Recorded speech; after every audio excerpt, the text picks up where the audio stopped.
For almost 70 years, the Queen has been the head of the most famous family in the world. But one day there will be a changing of the guard. Her son Prince Charles is waiting in the wings. He's certainly the best trained king we're ever going to have. He's been waiting and training for decades. Since birth, Prince Charles has been preparing for the ultimate role, and with that comes a pressure to choose the perfect bride. He couldn't really step out with a member of the opposite sex without the press immediately analysing everything about this person. When you marry into the royal family, you marry into pressure. Tonight, royal insiders share the secrets of Charles and Camilla's rise to the top. The ups, the downs, and the scandal. There was such public debate and debate within the hierarchy of the church and the government about whether a divorced man could become king. Not only had a future king divorced, he then married his mistress. The secret love that rocked the royal family. The Camilla affair did huge damage to Prince Charles's standing. They no longer trusted him, and many people didn't want him to be the future monarch. But have Charles and Camilla finally won the public's affection? Ladies and gentlemen, I'm going to say a few brief words. It's hard to imagine that when Camilla was the most reviled woman in Britain, that today she is wife of our future king. Once young lovers, now 50 years later, are they ready to rule together? Charles was born very simply to be king. I think he's strong enough and positive enough, with Camilla by his side, to make a very positive, good king. The story, as will be written in the history books, will be a great love story. In 21st century Britain, appearances from Prince Charles and Camilla, the Duchess of Cornwall, are a cause of celebration for many. Charles, the longest-serving heir apparent in history, and Camilla, as his future princess consort, has an integral position in the royal family. Ministers, ladies and gentlemen, welcome to Clarence House, and thank you all very much for coming. But as the royal couple celebrate their 15th wedding anniversary, at the beginning of their relationship, this never seemed like a possibility. Since his birth in 1948, Charles has always been the king in waiting. This was just after World War II, and in terms of the stability of the country and the stability of the monarchy, the birth was seen as a major event. It was a moment for huge celebration because Charles was born very simply to be king. The eldest of 4 siblings, and with the future of the monarchy on his shoulders, Charles had to quickly learn the responsibilities of royal life. Charles didn't spend a lot of time with his mother in the early years. She went off on tour and left the children at home with nannies and governesses. He really wanted to do well at everything, didn't want to put a foot wrong. And I think that must have been really challenging. There's little doubt that his early years and his years at school was a very difficult time for him. He also found that he was a centre of so much attention that made him realise that in his particular position there would always be fascination in everything he did. As the future king grew older, questions began to be asked of who would one day be his queen. There was acute interest in his private life from the start, really. And of course, that forensic press scrutiny was something that continued through the years. Any woman that happened to be on his arm was already listed as the future wife and a future queen. It does bring a lot of pressure. He was a fit guy, he was very intelligent. The girls seemed to like him, but he was in a way weighed down by all of these worries and expectations of what was expected not only of him as heir to the throne, but of his future bride. In the early 70s, Charles would make an introduction that would change the course of royal history. Camilla came from a very high society background. She had aristocratic links back through her family, and she had a very kind of privileged high society upbringing. Camilla was engaged to Andrew Parker Bowles. They were going to get married, and then it didn't happen. It was a sort of on-off relationship, and while it was off, Camilla sort of befriended Charles. They clicked immediately. There was a chemistry between the two of them, and really, I think probably Charles fell in love with Camilla from the moment that he met her. In many ways, she did tick the right boxes for a future consort for the Prince of Wales. But did those close to the future king approve? It's fair to say that the senior royals, and certainly the important figures in Charles's life, his mother, his father, and the Queen Mother, who Charles was incredibly close to, he always turned to for advice and would certainly have wanted the seal of approval from. They certainly didn't think that she was suitable future royal bride material. She had a past, and she romanced Andrew Parker Bowles. Parker Bowles had also gone out with Princess Anne. The heir to the throne nearly always was encouraged to go for a wife who was whiter than white, and it was viewed very much that Camilla did have too much of a colourful past. And as for Camilla, his royal duties took him away from her and overseas. Charles was in his 20s. He was having to do military service because he's one day going to be commander-in-chief.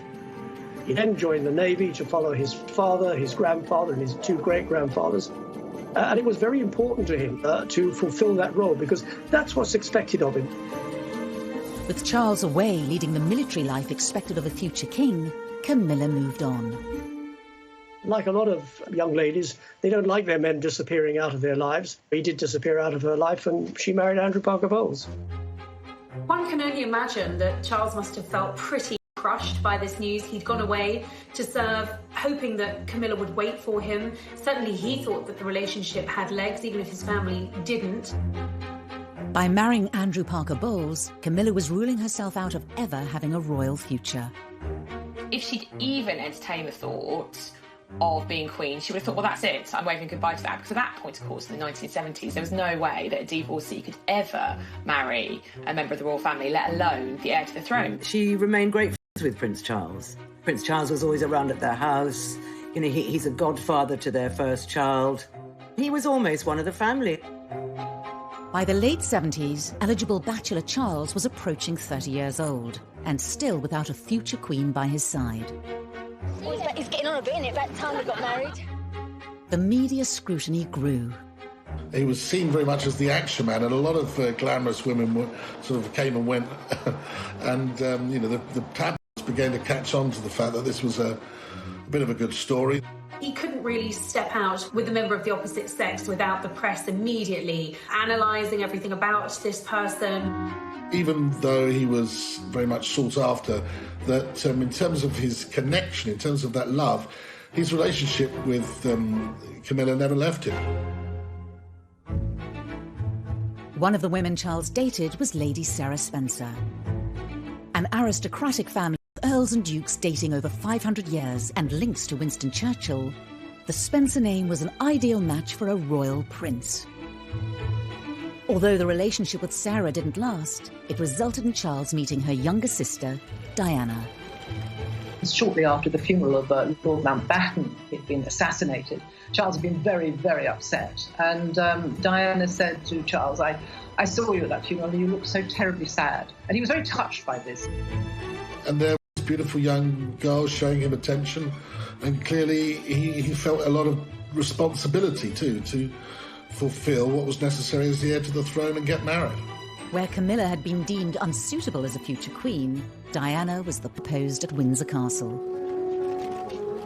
He was given more as an ultimatum by his father to either marry Diana or let her go. Diana ticked all the boxes. She didn't have any baggage. She hadn't had any relationships really before meeting Prince Charles. He thought she was the kind of girl he could grow to love.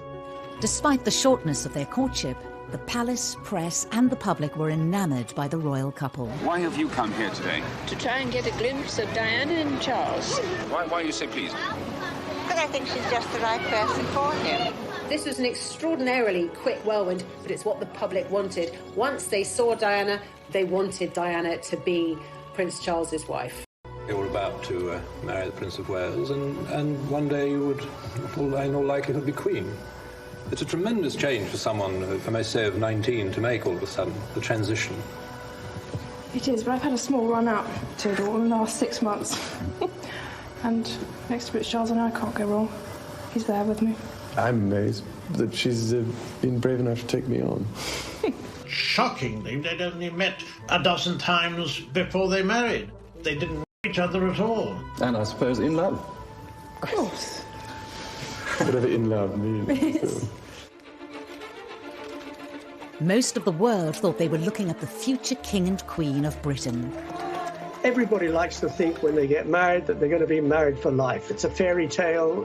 I saw for myself, they were in love with each other at the beginning, but somewhere along the line, it collapsed.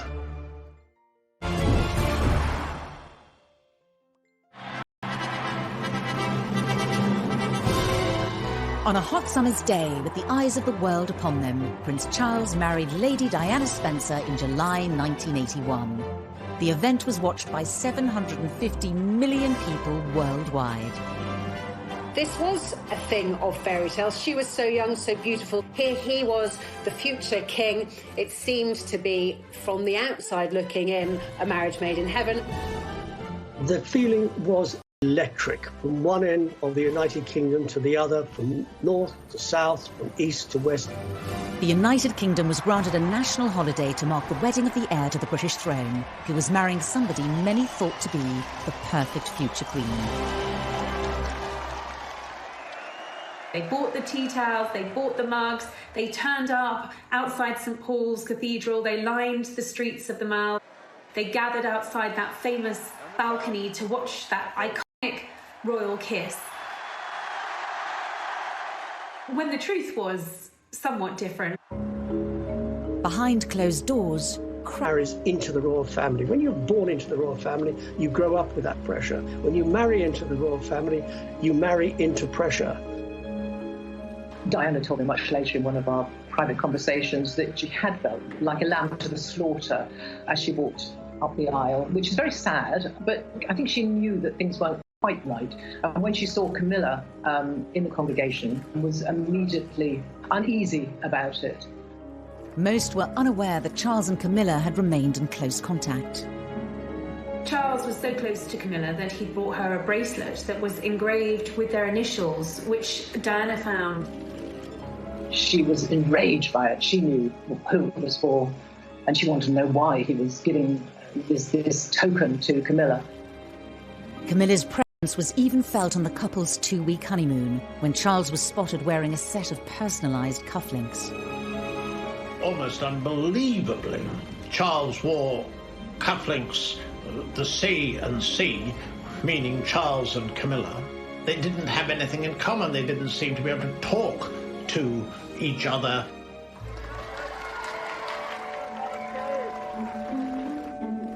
Despite whispers in the press of a rift between the royal couple, within 3 years Charles and Diana had welcomed 2 sons, William and Harry, into the world. Royal insiders pinpoint this as the moment that Charles and Diana's relationship was starting to break down. Charles wasn't the fully hands-on dad that she would have expected, and I suppose that created a distance between the two. She strongly suspected that Charles was still in love with Camilla and hadn't let go of her. Diana felt cut off, she felt isolated, she felt betrayed. Royal tours gave the press a first-hand look at the cracks in the marriage. Diana had asked Charles to come with her to the Taj Mahal, the Temple of Love. And he'd refused. And she was really hurt by that. So she made a point of going on her own. A tour of South Korea in 1992 would prove to be their last overseas engagement as a royal couple. All attention from the British press was focused on any mutual signs of affection being shown between the prince and the princess. They went separately and they left separately, and I think the press really jumped on that and they realised that this was going seriously wrong. But nobody apart from Diana and her intimate circle knew about Camilla at that time. That didn't come until later. Shortly after their return from South Korea, in the year that the Queen dubbed an annus horribilis, Charles and Diana's separation was formally announced by Prime Minister John Major in the House of Commons. To separate. The Queen and the Duke of Edinburgh, though saddened, understand and sympathise with the difficulties that have led to this decision. Charles and Diana were told to continue to carry out royal engagements separately. Diana remained living in Kensington Palace, whilst she also kept her title Princess of Wales. Their Royal Highnesses have no plans to divorce, and their constitutional positions are unaffected. At that stage, bizarrely, they said it doesn't change anything that she's still destined to be the Queen, which was a bizarre thing to say when you look back at it now. Despite them no longer being a couple, divorce wasn't an option for the heir to the throne. Charles, as the heir to the throne, is the future head of the Church of England. The thought that someone who was going to be head of the Church of England could ever be divorced was complete no-no. The heartbroken public were unaware of the reasons behind the separation of their future king and his queen. What do you think of the news today that she's going to live separately from Prince Charles? She's not. That's the first time I've heard that. First time I've heard that. At that point, there were whispers within the palace, within the press, but nobody really had the full story. But within months of Charles and Diana going their separate ways, leaked phone calls seemed to publicly confirm Camilla's relationship with the future monarch. Tabloid newspaper had somehow managed to get access to conversations between the future king and his lover, Camilla Parker Bowles, which were at best described as intimate, although I'm sure the Queen probably had other choice words for the conversations that were leaked. This, after all, is the future king, someone the nation needs to look up to have the utmost respect for. And here he is, on tape, speaking to his lover, telling her that he wishes he could be a Tampax. The revelations proved devastating for Prince Charles, whose press image had been at an all-time high just a decade earlier. Prince Charles was in Shetland today, doing his best to look as if personal problems were the last thing on his mind, and he avoided all questions about the Camilla Gate tapes. The Charles-Camilla Gate was catastrophic, and it was the beginning of the public's absolute hatred of Camilla, and his standing plummeted as well. People thought he was ridiculous, they thought he was cruel, they deemed them both to be incredibly cruel to have done this to Diana. The leaked tapes were the beginning of a public feud between Charles and Diana, later dubbed the War of the Waleses. Charles and Diana fought each other using friends in the press. This was open warfare. In a rare television interview appearance, Prince Charles sat down with broadcast. Mrs. Parker Bowles is a great friend of mine. I have a large number of friends. I'm terribly lucky to have so many friends who I think are wonderful and make the whole difference to my life, which would become intolerable otherwise. And she has been a friend for a very long time. During the unprecedented documentary, Prince Charles publicly confirmed for the first time that he'd been unfaithful to Diana. Dickie Arbiter was Prince Charles's press secretary at the time. And I warned them at the time, it would have to be warts and all. You cannot deny anything, you cannot leave anything out, and nothing was left out, because Jonathan Dimbleby asked the Prince of Wales about extramarital relationship. Did you try to be faithful and honourable to your wife when you took on the vow of marriage? Yes, absolutely. And you were? Yes. Until it became irretrievably broken down. He admitted that he had been unfaithful, although he said not until his own marriage had irretrievably broken down, both of us having tried. But that was the headline: Charles admits adultery. To go from a wink, wink, nudge, nudge, such and such member of the royal family has got mistresses on the side or, is having affairs, was quite different to actually hearing from the future monarch, I have been unfaithful to my wife, and my wife is Diana, one of the most popular women on the planet. He was very upset with the negative press, as anybody would be. The popularity of the future king was at an all-time low with the public, as was Camilla's. So at this point, in the kind of mid-90s, her reputation was absolutely traduced. She was a marriage wrecker, she was a temptress, she looked like a horse. People would spit at her in the street. Her public reputation that she was a complete evil witch, and she had seduced Prince Charles from his gorgeous wife. She was, I think it's fair to say, the most hated woman in Britain at one point. Charles's relationship with Diana had also sunk to a new low. Things just got so toxic, and they really were toxic between Charles and Diana. They couldn't even be in the same room as each other. And I think it was having a really bad effect on William and Harry. The marriage problems of Charles and Diana have cast a shadow over the royal family. Now the Queen has decided to bring the whole issue to a head by advising them to divorce. There's no doubt at all that as Supreme Governor of the Church of England, the Queen certainly did not welcome the prospect of divorce. But since there was such enmity between the couple, there was absolutely no choice. HRH the Prince of Wales versus HRH the Princess of Wales.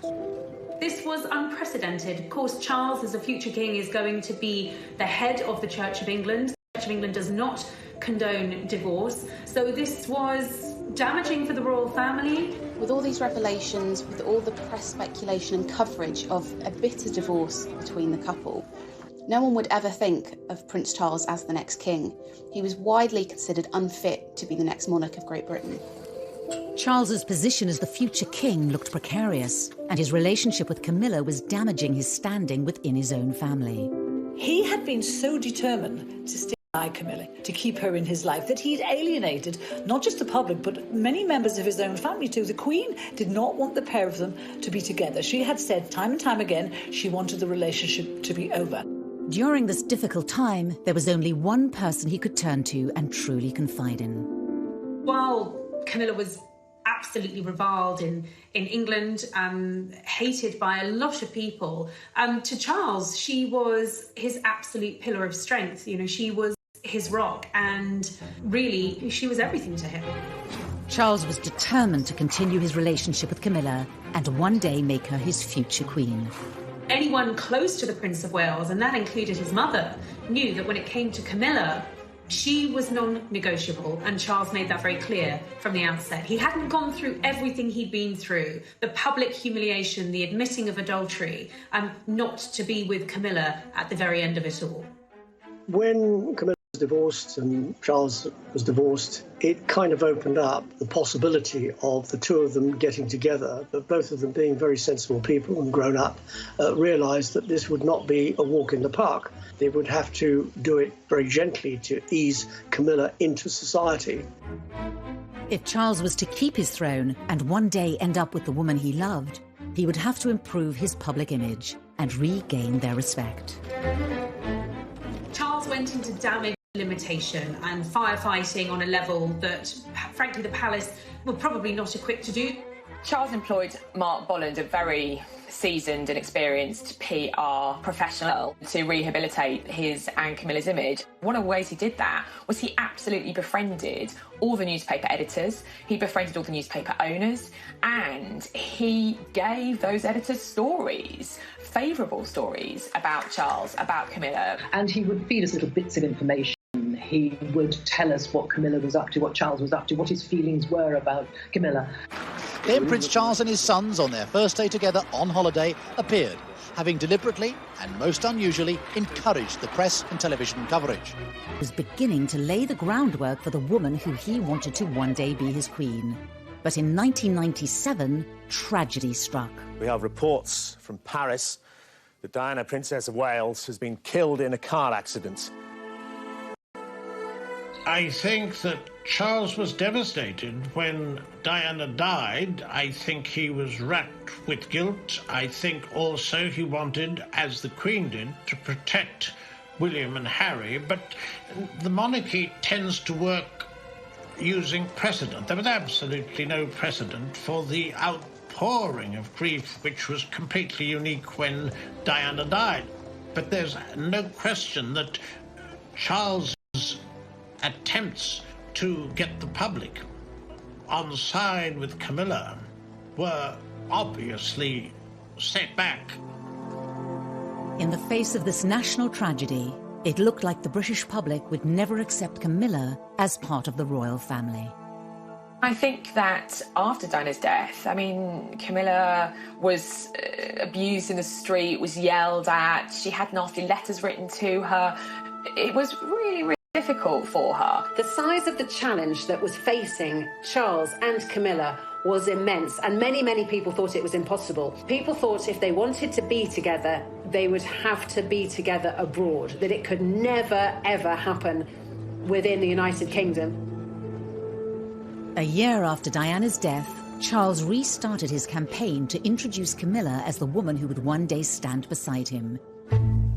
But he was met with strong opposition. The Queen was quite clear that she was not going to meet Camilla. She didn't want to hear about Camilla, and it was still a name that really wasn't widely spoken in palace corridors. She, as constitutional monarch, felt she should uphold the standards that she'd adhered to all her life, and should she accept that her divorced son should be with a divorced woman? Should she condone this relationship? Was that what her faith, her religion, she's very religious, would guide her to do? The Queen may have been having doubts, but on Charles's staff, it was decided that they needed to forge ahead with introducing Camilla to the great British public and bring her out into the open as Charles's partner. There was an attempt to do it at the wedding of Santa Palmer Tompkinson, and her mum, Patty, was Camilla's best friend. So they were going to try and be together there, but that couldn't happen either because they decided they would upstage the bride, and that wasn't fair. There had been suggestions that the Prince and Camilla Parker Bowles would take the opportunity to go public with their relationship. But she joined other guests well before him, looking relaxed and... The couple were invited to the birthday party of Camilla's sister Annabelle, to be held at the Ritz Hotel in London. It was seen as the right opportunity to give the British public their first glimpse of Charles with his future consort Camilla by his side. It was dubbed Operation Ritz. I remember being in the newsroom, and it was a cold day in January, and rumours started to knock about that something was going to happen down at the Ritz, and that maybe we were going to get sight of Charles and Camilla together for the first time. Mark Bolan was giving sort of the nod and the wink that actually we ought to get our ladders down there. So I said to the news desk, right, get the ladder down there. Well, there were 200 cameras there, I think. Charles and Camilla emerged. She was wearing a very neat little black coat, and I remember she had a beautiful choker on at the time. And they stood and they posed for photographs, and those photographs went around the world, and that was the beginning of trying to get the public to like them. Of course, it's only a picture, but last night's coming out was symbolic. Whatever people think about Camilla and Charles, they're telling the world we're a couple, and you better accept it. This was a big statement. Camilla was going to have some sort of formal role in the future, because there she was on the arm of Prince Charles, very officially his date for the evening. This really felt like a turn in the road. Suddenly, Camilla wasn't just Charles's mistress. Now she was his companion. Now the press had their first picture of them. It was down to the Queen to give the relationship the seal of approval. In 2000, she agreed to attend a birthday party for King Constantine of Greece, to be held at Charles's home, Highgrove. So on the guest list was Camilla. It seems Camilla's friendship with King Constantine of Greece, seen here at his daughter's wedding, was crucial to her inclusion on the guest list for his 60th birthday party today. The Queen, it seems, made a very deliberate decision to attend. As the press officers in the royal family are very frequently reminding me that, Emily, private things remain private. Sometimes private things do not remain private when they want to send a message. And at that particular point, they wanted to show, or at least Charles wanted to show, Camilla had got the ultimate seal of approval from his mother, the head of state, the Queen. The Queen knew that if she met Camilla in a formal or semi-formal capacity, it would be a really, really big deal. Buckingham Palace are playing down the importance of today's meeting, but for Charles and Camilla, it is a milestone. The heir to the throne's long-term companion, now accepted in royal circles. The Queen, of course, would have preferred Charles not to have divorced. She would have preferred him not to have admitted adultery or not to have committed adultery. But she is quite a wasn't going to go anywhere. And I think the Queen then thought, well, we might as well get on with this, and she might as well be welcomed into the family. The meeting with the Queen was absolutely fundamental in the turning point of the public accepting Camilla, because the feeling was, certainly among Charles and his advisors, that if the Queen could accept Camilla and could welcome her into the family, then the public could welcome Camilla too. And that really paved the way for a change in attitude among the public. By the end of the millennium, Charles's popularity had bounced back. But there was still a long way to go for Camilla to be accepted as Charles's future queen.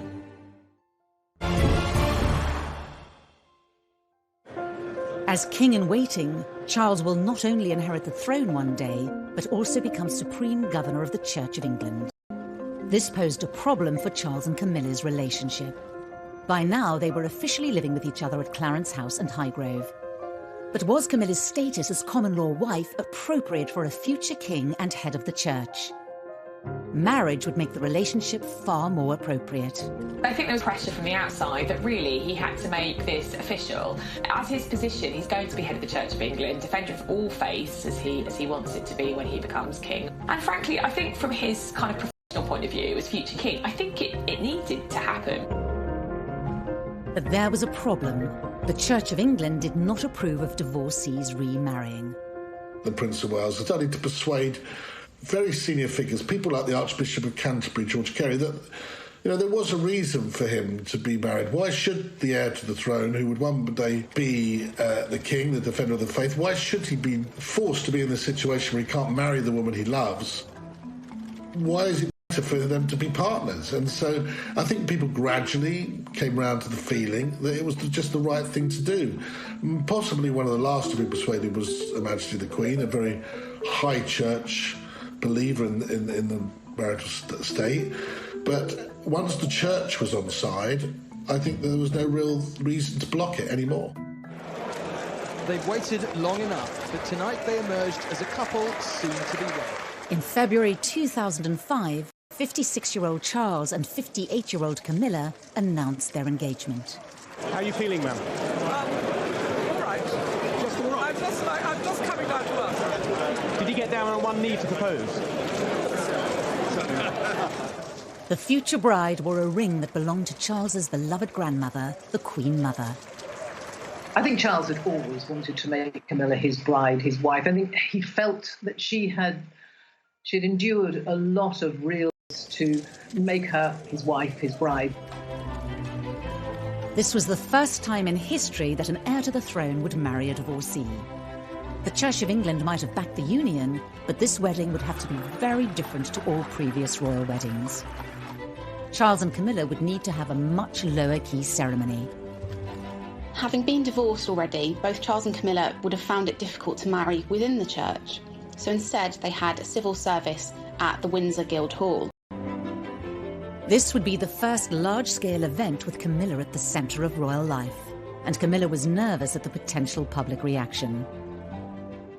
She was terrified no one would come. She was terrified she'd be booed. And I remember seeing film footage at the time, about 6 a.m, and there was no one on the streets of Windsor. It was freezing as well, I remember. It was a really, really cold day. She must have been terrified that no one would be there. And, I think as a journalist, I was looking at it thinking the only reaction to this is going to be national apathy, which is kind of almost as bad as protests. However, by 10:30, the streets were thronging with people. As the Prince and his bride were being driven the short distance from Windsor Castle to the Guildhall this morning, history prepared to record a royal marriage without precedent. TV cameras filmed the moment when Charles and Camilla arrived at the registry office in Windsor for their historic marriage. The ceremony was attended by William, Harry, Camilla's children, and a few friends. The Queen, as head of the Church of England, did not feel that she could attend, but she did join the couple for a blessing at St George's Chapel afterwards. The first time the public got to see the Queen really close to Camilla was when Charles and Camilla came out of St George's Chapel after the blessing of their wedding ceremony. And there was a picture that didn't appear to be staged. It seemed very, very natural, but there was Camilla by the Queen's side, the Queen looking very happy, very relaxed, and, well, Charles looking like the happiest man on earth, because I think on that day he probably was. And she looked gorgeous. I mean, she looked fantastic in the outfit with that beautiful dress and the headdress. And I thought that she looked the best she'd ever looked, really. And I think people really at that time thought, well, why shouldn't these two, who were the picture of happiness, who had this long, long love affair on and off over many years, why shouldn't they find happiness? Camilla was now officially part of the royal family. the palace announced that she would be called Princess Consort when Charles becomes king. The Queen also gave her a title of Duchess of Cornwall, which is actually her secondary title. Legally, she is Princess of Wales. But Camilla knew how fond of Diana the public had been. It wasn't going to wash with them that she would be the next Princess of Wales. I remember when they got married, it was 8 years after the death of Diana, Princess of Wales, and feelings and memories were still running high. So she's used the other title, Duchess of Cornwall. She's quite comfortable with it. Titles do not matter to Camilla. She doesn't really care one iota what she's called, as long as she's not called anything rude. The wedding drew a line under Charles and Camilla's past once and for all, and allowed the world to look to the future of the monarchy. For all the spin doctors and PR that had gone on for years behind the scenes, the thing that really transformed Camilla's public image was the royal wedding, because that was her becoming a member of the royal family. And therefore, she was no longer an outsider. She was the Duchess of Cornwall. She is a future queen. So the marriage changed everything. Who would have thought that 10 years before, the woman who had been vilified by the British press, Camilla Parker Bowles, was a potential future Queen Consort? Now that Camilla was officially part of the royal family, the British public could see what sort of future consort she would be. Of course, once she had married into the royal family, she became Charles's consort. She was there with him on royal engagements. She accompanied him on some royal tours, and actually Camilla proved to be incredibly popular. She did her own PR. She didn't need a spin doctor. She did what she does best. She engages with people. She has a good relationship with the press pack. She doesn't upstage the Prince of Wales in any way. They are a great team. We have to remember that she didn't have a job. She left school with 1 O-level and she didn't have a career. She wasn't a career woman. And at the age of about 60, she had to learn how to work very hard, because Prince Charles does about 502 engagements a year. He keeps going all the time. He works every day, including Christmas and Easter. As Charles's future consort, she has also thought very hard about the charities that she supports. All senior members of the royal family have their favourite charities, the charities they support, the issues that they're most passionate about. In this case, it was very difficult for her because so many causes that we understand she actually did care about were associated with Diana. And she had to be so careful not to tread on Diana's image and Diana's favourite subjects or favourite charities, because, of course, it would look like she was trying to walk in.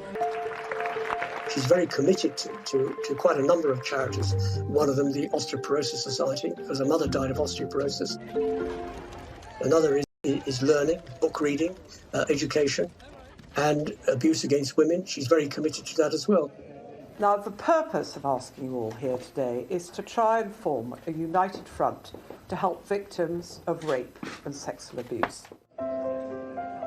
I think Camilla is clearly very passionate about the domestic abuse agenda and about making sure that what influence she has, that she has this platform given to her as a senior member of the royal family, that she's not going to waste it and she's not going to throw it away. And I think a lot of people will admire her for that. As the wife of the heir to the throne, Camilla's image has radically changed.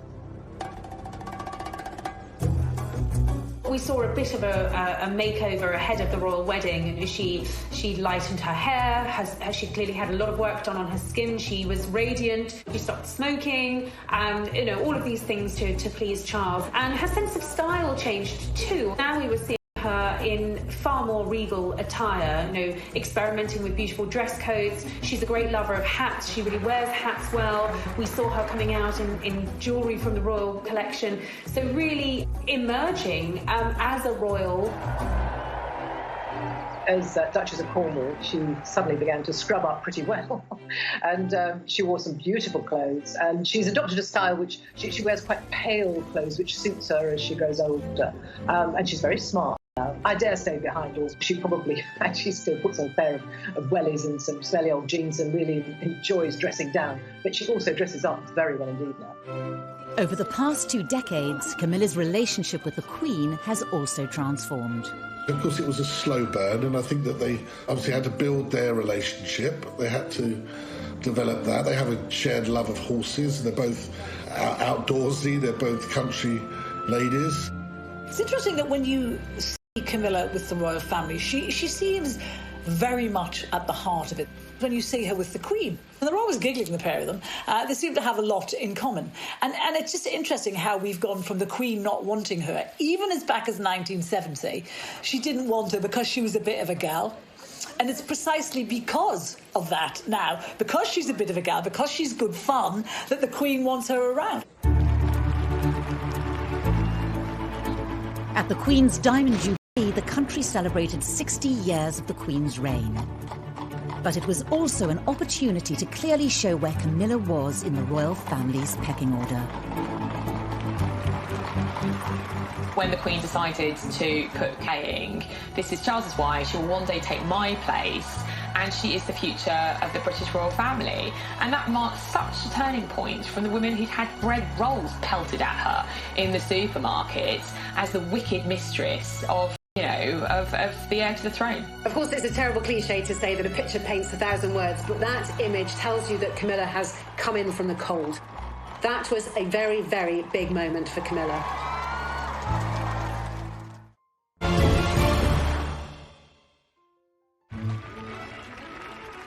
By the time of her wedding to Prince Charles in 2005, Camilla Parker Bowles' journey from royal mistress to royal wife had been extraordinary. Labelled a marriage breaker by the press and reviled in public, she had fought hard to win her place next to Prince Charles. Whatever people think about Camilla and Charles, they're telling the world we're a couple. Despite her place in the nation's affections and the approval of the Queen, she still had to convince the hardest judges of all: the rest of the royal family, and in particular, Princes William and Harry. Camilla's relationship with William and Harry has always been quite tricky. Diana obviously painted Camilla as the marriage wrecker. For the Prince of Wales, the first proper meeting between his son William and his longtime friend Camilla Parker Bowles was obviously a significant event. The princes were in their mid-teens when their father's relationship with Camilla became public.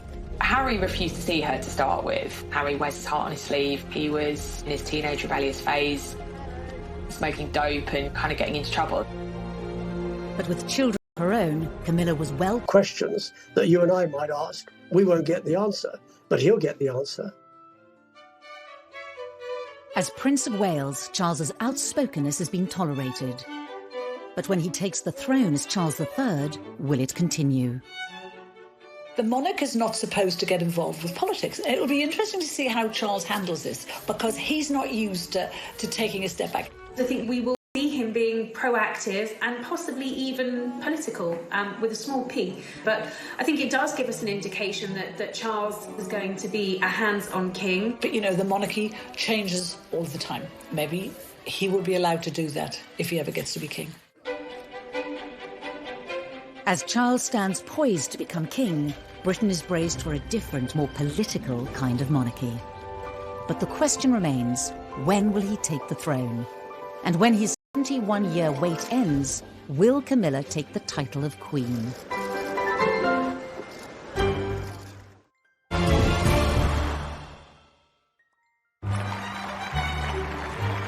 Prince Charles is the longest-serving heir to the British throne in history. In 2020, at the age of 71, his wait to become king continues. Yet with Prince Philip, the Queen's greatest supporter, the centre of royal power for Charles to fill. Prince Charles has stepped in where Prince Philip would have been. He now joins the Queen for the Royal State opening of Parliament. It's been suggested that Charles would be the next head of the Commonwealth. This is an occasion to celebrate with renewed pride our remarkable Commonwealth family. It makes sense because it provides the continuity and stability of this 53-nation club. He's been the official mourner-in-chief when it comes to attending state funerals. I think what we're seeing is a gradual handover of power. There is talk of him being more shadow king than Prince of Wales. After so long on the sidelines, Charles is now on the cusp of stepping onto the British throne, with Camilla firmly by his side. But what kind of leadership style will we see under Charles? I think he's strong enough and positive enough, with Camilla by his side, to make a very positive, good king for our times, whatever kind of times we have. Because of Brexit, because of divisions within the country, Prince Charles is going to have to heal a divided nation and try to make it a united nation. After contracting coronavirus in March 2020, Charles gave a message to the nation, offering solidarity with others affected by the greatest health crisis in a generation. It hinted at what we may see when, as king, he is called upon to speak in times of crisis. None of us can say when this will end, but end it will.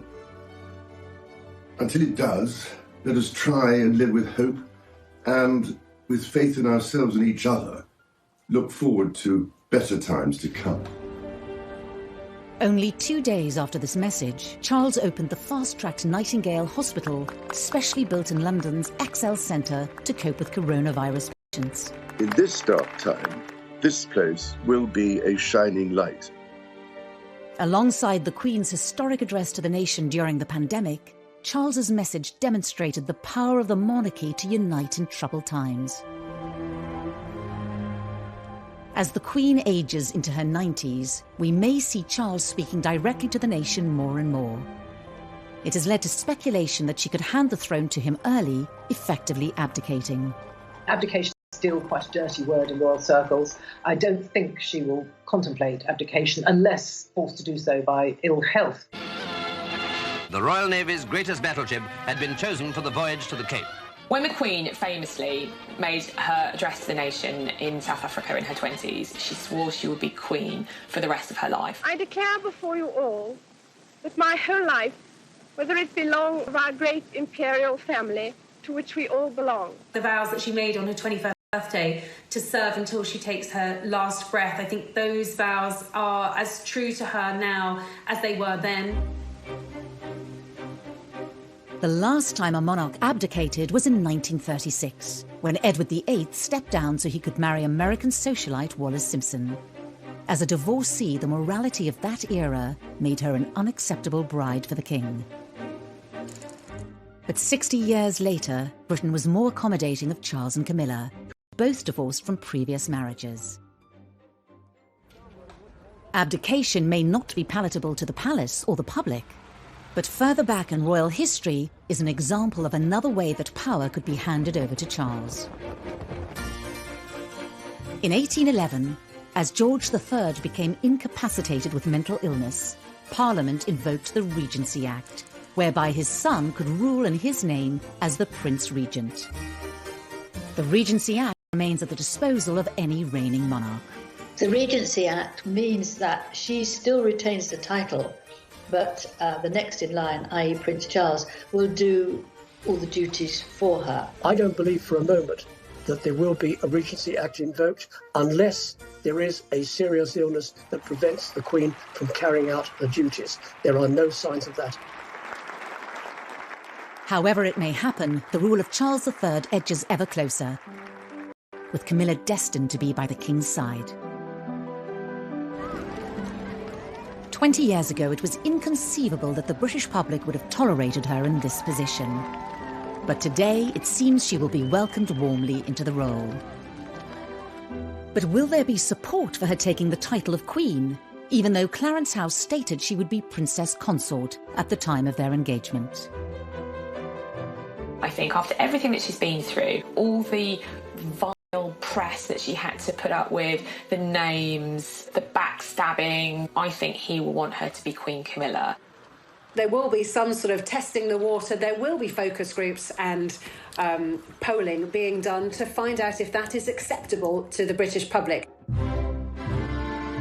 I mean, what's a rehabilitation? She was the most hated woman in Britain. She had, tempted him away from his perfect wife and children, and they were having this affair, and it caused this divorce and the scandal of the 90s. To then be crowned as Queen Camilla is absolutely extraordinary. Whether she is called Queen or not, Camilla will be the closest confidant and support for our next king. But who else will be included in Charles's monarchy? They have already been signed. Very clear for quite some years that he wants to streamline the monarchy, and he doesn't want too many members of the family to charge the British taxpayer more than they have to. Although this might be a good thing for the taxpayer and a good thing for the way the royal family work, it's not such a good thing for the charities, because you can't stay involved with all these charities with so few people. With the high-profile departures of Harry and Meghan, followed by Prince Andrew's dramatic exit from official duties, Charles's push for a smaller monarchy is already becoming a reality. We are now at a point where we are almost on a skeletal royal family. It's gone beyond streamlined. We've got the Queen, we've got the Prince of Wales and the Duchess of Cornwall, we have the Cambridges, and of course, Princess Anne. Whatever form Charles's inner circle takes, Camilla will be beside him, as she has been for 20 years. It seemed like a possibility. Since his birth in 1948, Charles has always been the king in waiting. This was just after World War II, and in terms of the stability of the country and the stability of the monarchy, the birth was seen as a major event. It was a moment for huge celebration because Charles was born very simply to be king. The eldest of 4 siblings, and with the future of the monarchy on his shoulders, Charles had to quickly learn the responsibilities of royal life. Charles didn't spend a lot of time with his mother in the early years. She went off on tour and left the children at home with nannies and governesses. He really wanted to do well at everything, didn't want to put a foot wrong. And I think that must have been really, really challenging. There's little doubt that his early years and his years at school was a very difficult time for him. He also found that he was a centre of so much attention that made him realise that in his particular position there would always be fascination in everything he did. As the future king grew older, questions began to be asked of who would one day be his queen. There was acute interest in his private life from the start, really. And of course,